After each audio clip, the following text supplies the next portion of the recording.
আসসালামু আলাইকুম। আশা করি তোমরা সবাই ভালো আছো।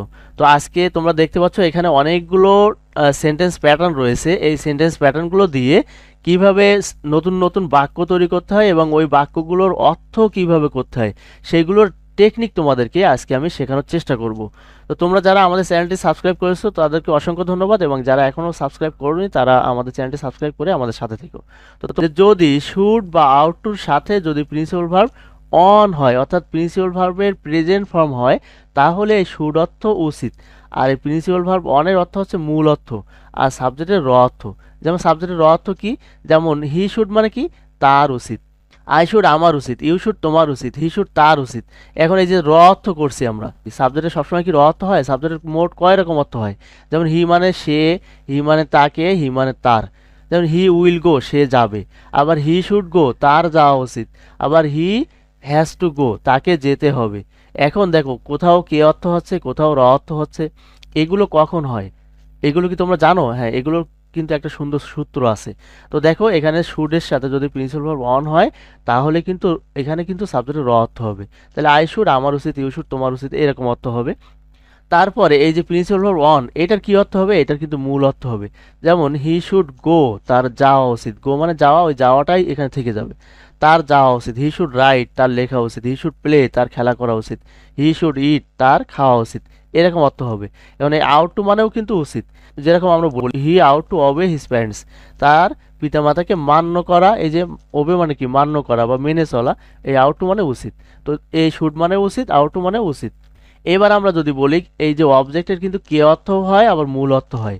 যেমন আই শুড রাইট, আমার লেখা উচিত এ লেটার, একটা চিঠি। তাহলে কি হলো? আমার একটি চিঠি লেখা উচিত। এই যে এ লেটার মানে কি? একটি চিঠি, মূল অর্থ হয়েছে। এখন এই একটি চিঠি কে, এরকম বলেছি না। যদি আমি বলতাম আই শুড রাইট, আমার লেখা উচিত মাই ফাদার, আমার বাবাকে। মাই ফাদার মানে কি? আমার বাবা। ওর সাথে কিন্তু কে হচ্ছে, আমার বাবাকে। তাহলে আই শুড রাইট রাকিব, আমার রাকিবকে লেখা উচিত। তাহলে রাকিব মানে কি? রাকিবকে। এই যে অবজেক্টের জায়গায় রাকিব যদি থাকে তাহলে রাকিবকে। মাই ফাদার মানে আমার বাবাকে। ইউ মানে তোমাকে। হিম মানে তাকে। এরকম সবসময় কিন্তু এই যে কে অর্থ হচ্ছে যদি ব্যক্তি অবজেক্ট হয়, আর যদি বস্তু অবজেক্ট হয় তাহলে কিন্তু মূল অর্থ হবে। তারপর দেখো, হ্যাভ টু অথবা হ্যাজ টু, এই দুইটার সাথে, দুইটা যে কোনো একটার সাথে যদি প্রিন্সিপাল ভার্ব অন থাকে, তাহলে কি হবে? এখানে কিন্তু কে অর্থ হবে। যেরকম আই হ্যাভ টু গো, আমাকে যেতে হবে। হ্যাভ টু মানে এখানে কিন্তু হবে অর্থ করতে হবে। এখন এখানে কিন্তু যাওয়াটা কিন্তু আর এই আগের মতো যাওয়া নেই, এখানে যেতে হয়ে গেছে। তো যখন হ্যাভ টু হ্যাজ টু থাকবে, অর্থাৎ এই যে টু আছে, টুর পরে যদি ভার্ব থাকে, প্রিন্সিপাল ভার্ব অন থাকে, তাহলে সবগুলোতে কিন্তু তে অর্থ করতে হবে। এখানে দেখো, এই যে এগুলো সবগুলো কিন্তু টু আছে, তাই এখানে তে অর্থ হয়ে যাবে। তাহলে আই হ্যাভ টু গো, আমাকে যেতে হবে। আর এখানে কিন্তু কে অর্থ হবে। এখানে যেরকম র অর্থ হয়েছিল, এখানে কিন্তু র অর্থ হবে না। তাহলে দে হ্যাভ টু রাইট, তাদেরকে লিখতে হবে। হি হ্যাজ টু প্লে, তাকে খেলতে হবে। এই যে খেলতে হবে, যেতে হবে, বলতে হবে, পড়তে হবে।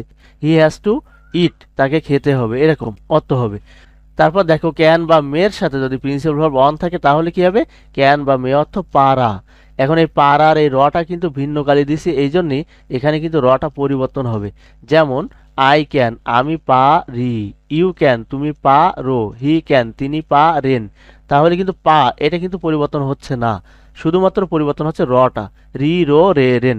হ্যাঁ, এখানে সাবজেক্টের যদি মূল অর্থ হয়, সবসময় মনে রাখবা, সাবজেক্টের যদি মূল অর্থ হয় তখন কিন্তু এখানে শেষ বর্ণটা পরিবর্তন হয় এই সাবজেক্ট অনুযায়ী।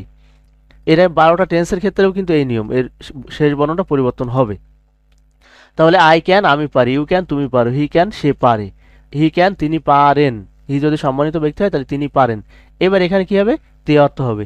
হি ক্যান রাইট, তিনি লিখতে পারেন। হি ক্যান ড্যান্স, তিনি নাচতে পারেন। হি ক্যান রিড, তিনি পড়তে পারেন। এখানে কিন্তু তে অর্থ হয়ে যাচ্ছে। তাহলে এখানে এটার সাথে কি হবে? অ্যাম ইজ আর, এই তিনটার থেকে যদি একটার সাথে টু হয়, অর্থাৎ am to, is to, are to, তারপরে যদি প্রিন্সিপাল ভার্ব অন হয়, তখনও কিন্তু এখানে তে অর্থ হবে। আর এখানে কিন্তু কি হবে? হয়। যেরকম আই অ্যাম টু গো, আমাকে যেতে হয়। ইউ আর টু প্লে, তোমাকে খেলতে হয়। হি ইজ টু রিড, তাকে পড়তে হয়। এরকম অর্থ হবে। তারপর দেখো, এখানে কে অর্থ, সাবজেক্টের কে অর্থ, এই ওয়াজ আর টু যদি হয় তখন কিন্তু হয়েছিল। ওয়াজ টু গো, যেতে হয়েছিল। ওয়াজ টু প্লে, খেলতে হয়েছিল। দে ওয়ার টু রিড, তাদেরকে পড়তে হয়েছিল।